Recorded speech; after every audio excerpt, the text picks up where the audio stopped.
Хочу показать вам комнату, которой я пожертвовала ради своего мужа. Здесь была моя кухня. Комната большая, кухонный гарнитур был большой, в 2 стены. И вот я пожертвовала этой комнатой для того, чтобы муж осуществил свою мечту, построил себе камин. Теперь он счастлив безмерно. Здесь у нас собираются гости, ставим сюда длинный стол. Очень удобно, когда жарим мясо, шашлык, антрекот, не выходя на улицу, не вставая со стула.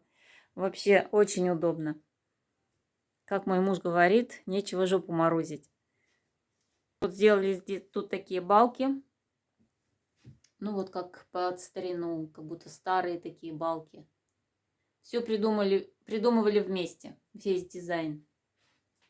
Люстры сделал сам. Вот так. Так, вот здесь вот еще такая вот висит лампа. Тут вешаю цветы, но вот здесь поснимала, потому что сильно жарко, когда топится камин.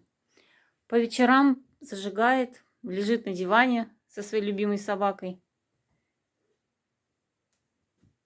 Здесь стены сделали под камень. Тут такие вот косяки, тоже интересные. Вот еще надо под цвет заменить дверь.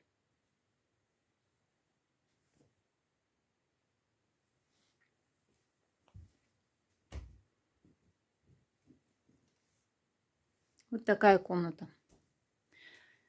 В результате у меня кухня маленькая. Мне хватает.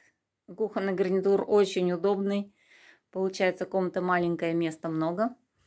Ну и обеденный стол там для двоих, для троих даже, трое помещаемся. Ну а если уже 4-й или приходят гости, мы тогда уже здесь выдвигаем стол и тут встречаем гостей.